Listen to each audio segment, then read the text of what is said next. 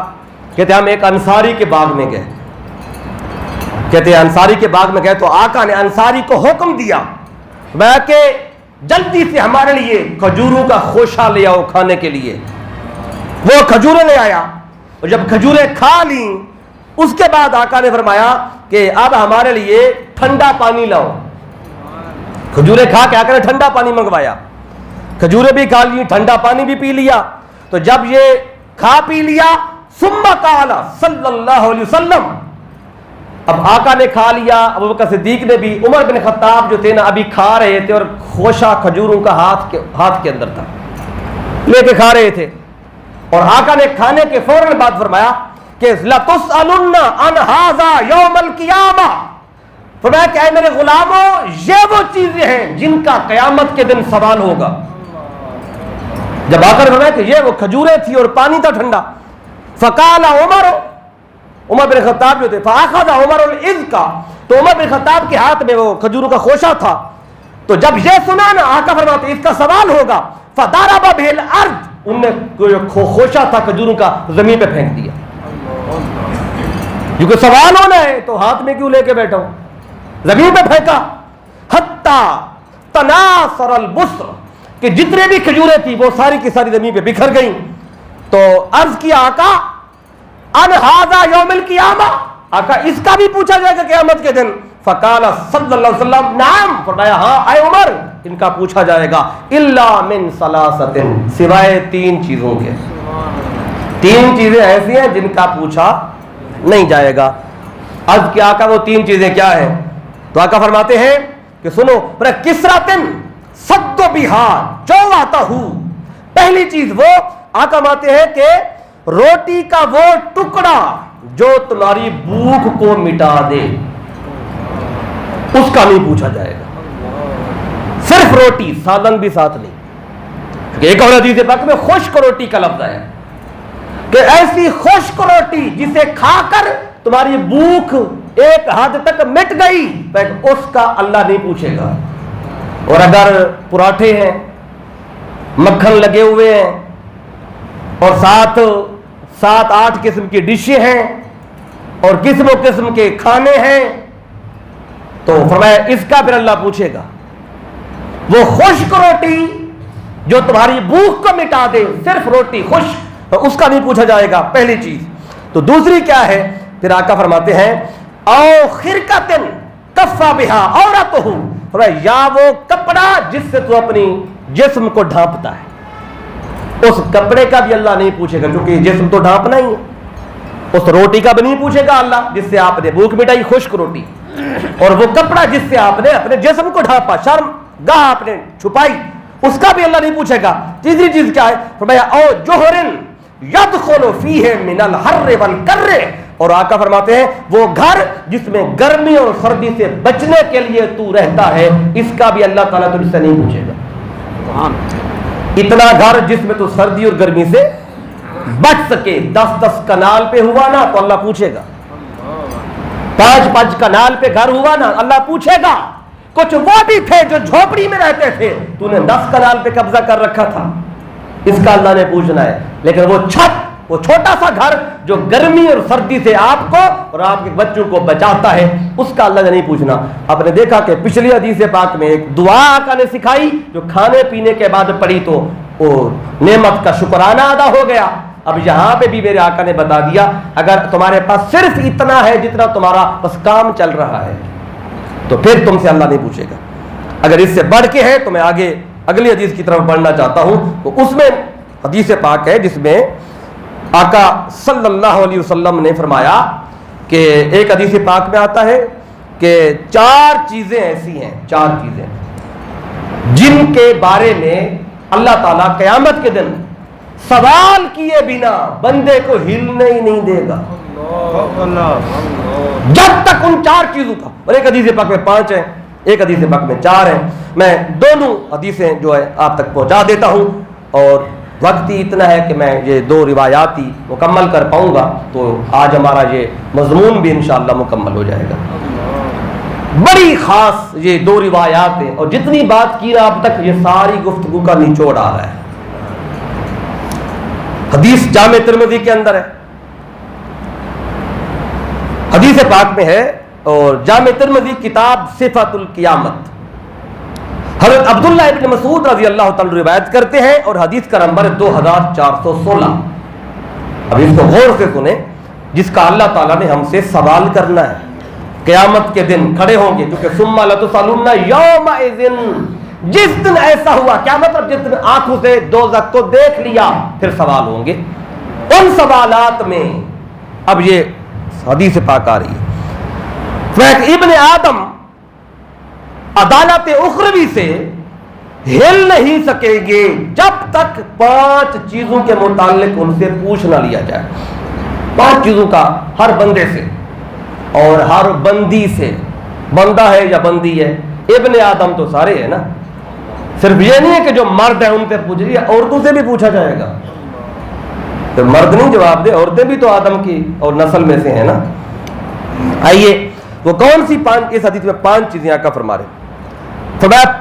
پہلا سوال قیامت کے دن جب کھڑے ہوں گے، قدم اللہ ہلنے ہی نہیں دے گا، کہ ان کا جواب دو۔ پہلی چیز کیا ہے؟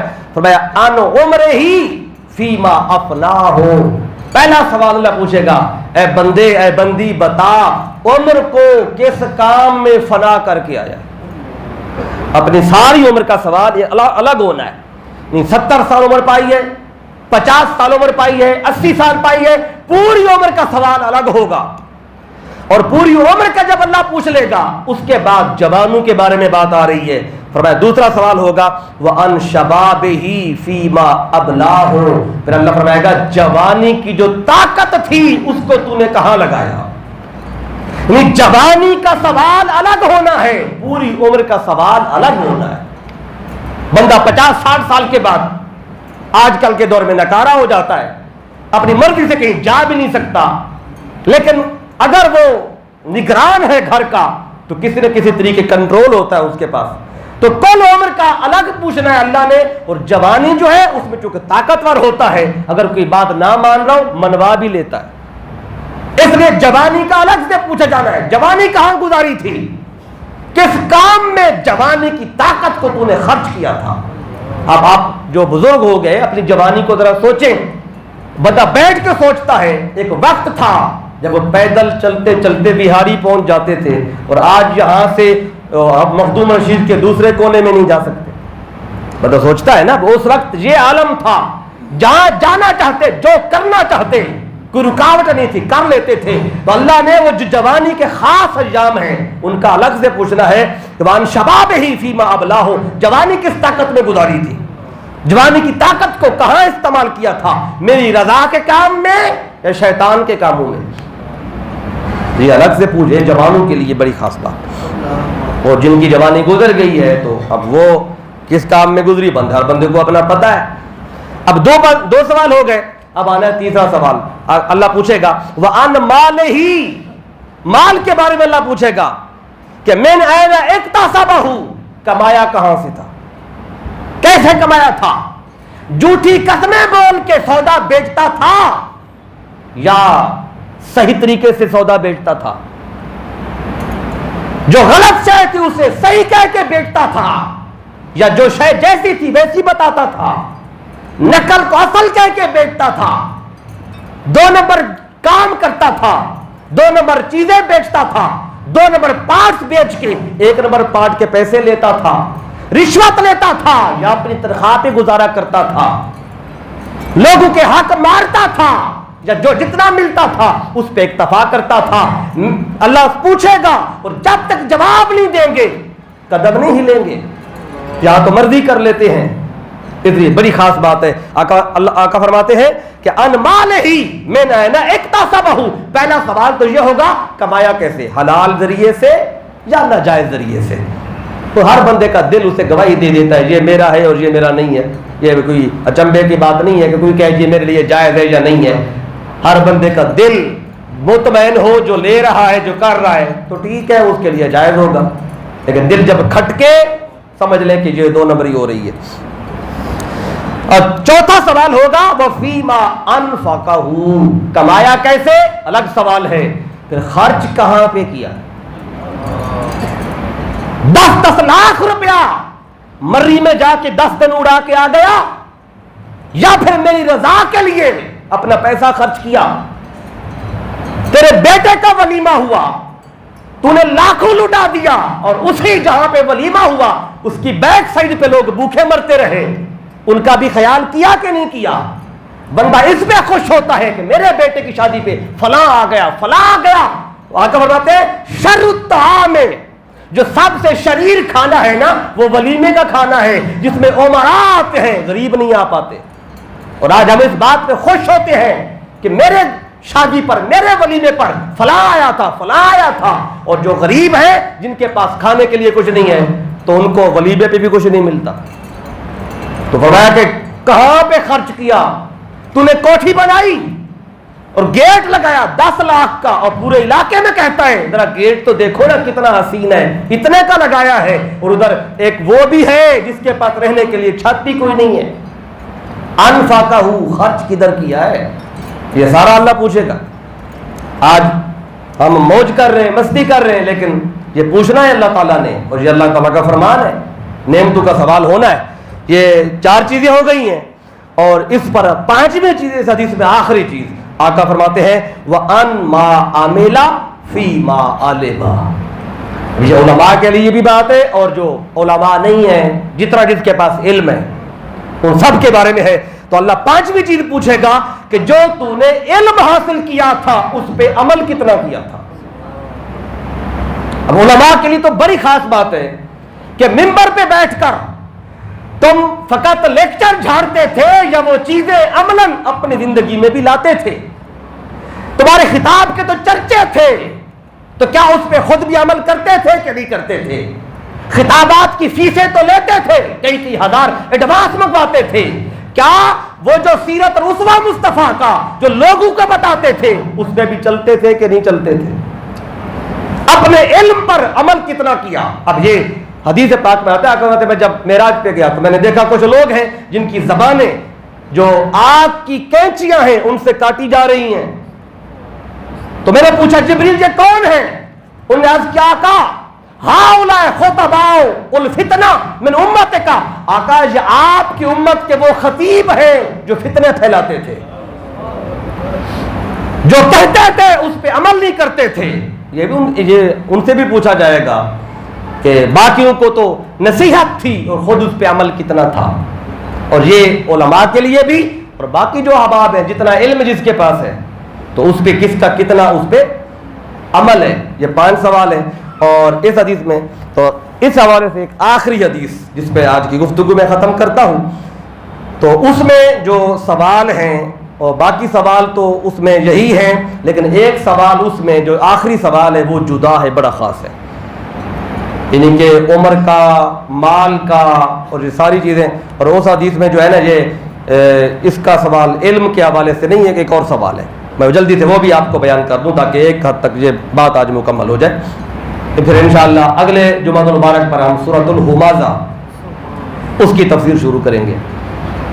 وہ بھی ہمارے لیے بڑی خاص ہے, اس کے اندر بھی ہمارے معاشرتی حوالے سے بہت اہم اس میں اللہ تعالیٰ کی طرف سے پیغام ہے. جیسے اس سورت کے اندر آپ دیکھ رہے ہیں کہ اللہ نے کتنا کچھ بیان کیا ہے. اگر صرف ایک سورت کو بھی لے اور زندگی میں اس کو لے کے آ جائیں تو وہ منزل تک لے جاتی ہے. اب آخری حدیث پاک آج کی گفتگو کے حوالے سے چونکہ وقت پورا ہو رہا ہے, تو حضرت ابو برزہ رضی اللہ تعالی برزہ یہ بیان کرتے ہیں, اور یہ حدیث پاک آئی ہے امام طبرانی معجم الاوسط کے اندر بیان کرتے ہیں, امام حیثمی اس کو مجمع الزوائد میں بیان کرتے ہیں. اس حدیث میں ایک جو آخری بات ہے وہ جدا ہے, پہلے 3-4 باتیں وہی ہیں. تو آقا فرماتے ہیں لا ینعقد قدم عبد حتی یسأل عن اربعۃ, کہ بندے کے قدم اس وقت تک نہیں ہلیں گے جب تک 4 باتوں کا جواب اس سے سوال نہیں کیا جائے گا. جسدہ فیما ابلاہ وعمرہ فیما افناہ ومالہ من این اکتسبہ وفیما انفقہ. اب یہ پہلے 4 سوال تو وہی ہیں کہ عمر کہاں گزاری, جسم کن کاموں میں بوسیدہ کیا, مال کہاں سے کمایا, کہاں خرچ کیا. یہ میں پہلے بھی بتا چکا. اب جو یہاں پہ خاص بات ہے وہ ہے, اور جو آخری سوال ہوگا نا قیامت کے دن اس حدیث میں, وَعَنْ حُبِّ أَهْلِ الْبَيْتِ, اہل بیت کی محبت کا بھی قیامت کے دن سوال کیا جائے گا. سبحان اللہ. جہاں مال کا پوچھا جائے گا, عمر کا پوچھا جائے گا, جوانی کا پوچھا جائے گا, علم اور عمل کا پوچھا جائے گا, وہاں پر یہ بھی پوچھا جائے گا مصطفیٰ کے اہل بیت سے محبت بھی کرتا تھا کہ نہیں کرتا تھا. نعرہ تکبیر, نعرہ رسالت, نعرہ خلافت, نعرہ حیدری. اب چونکہ اہل بیت جو ہے, 2 جملے اس پہ سن لیں. اہل بیت کا جو یہ مضمون اور مفہوم ہے بڑا وسیع ہے. گھر والے کون ہیں, گھر والوں میں کون کون ہے, تو آقا کے گھر والوں میں حضور کے آباء اور اجداد بھی, یہ بھی ایک قول ہے, اور حضور کے ازواج بھی, ازواج وہ بھی اہل بیت میں ہیں, اور پھر آقا کی اولاد بھی اہل بیت ہے. آگے حسنین کریمین یہ سارے اہل بیت ہیں. تو صحابہ نے پوچھا آقا یہ جو حب اہل البیت ہے, یہ اہل بیت کی محبت سے مراد کیا ہے, کس سے پیار کرنا ہے, کس کس سے کرنا ہے. اور آگے سوال کیا اسی حدیث میں, کہتے ہیں فقیل یا رسول اللہ فما علامت حبکم, آقا آپ کے گھر والوں کی محبت کی علامت کیا ہے, کوئی علامت بتائیں, گھر تو بہت بڑا ہے. تو آقا کیا فرماتے ہیں, ساتھ ہی مولا علی بیٹھے تھے, فضرب بیدہ علی منکب علی, آقا نے علی کے کندھے پہ ہاتھ رکھا. سنو ہماری اہل بیت کی محبت کی علامت علی شیر خدا ہے, جو علی سے محبت کرتا ہے وہی اہل بیت سے محبت کرتا ہے. علی سے پیار اہل بیت سے پیار ہے, علی سے محبت مصطفیٰ سے محبت ہے, علی سے محبت فاطمہ سے محبت ہے, علی سے محبت حسن حسین سے محبت ہے. جو علی سے دور ہو آقا بتا رہے وہ مصطفیٰ سے دور ہے, وہ سیدہ کائنات سے دور ہے, حسنین کریمین سے دور ہے. جو علی کا ہو گیا وہ اہل بیت کا ہو گیا, جو علی سے ہٹ گیا وہ اہل بیت سے دور ہو گیا. اب یہ حب اہل بیت جو ہے, اب دیکھیں جتنی باتیں میں نے بتائیں, ثم لتسألن یومئذ عن النعیم, میں نے کہا تھا گفتگو کا نچوڑ اس حدیث میں آ رہا ہے. اللہ نعمتوں کا پوچھے گا, تو نعمتوں میں آقا کے اہل بیت یہ بھی اللہ کی بہت بڑی نعمت ہے. اہل بیت کی محبت دیکھیں, یہ میں کہتا ہوں جن چیزوں کا سوال قیامت کے دن ہونا ہے, یہ قبر میں ہونا ہے, یہ ضروریات دین میں سے ہیں, یہ دین کی ضرورت ہے. باقی چیزیں جو ہیں وہ اگر پوری ہوئی نہ ہوئی گزارا چل جائے گا, لیکن اگر اہل بیت کی محبت نہیں ہے تو گزارا چل ہی نہیں سکتا, کیونکہ اس کا سوال ہونا ہے, اور اس کے جواب دیے بغیر قدم ہمارے ہل سکتے ہی نہیں ہے. تو یہ مضمون تھا بڑا خاص, ثم لتسألن یومئذ عن النعیم, کہ وہ جب قیامت کا دن ہوگا پھر اللہ تعالیٰ نعمتوں کا سوال کرے.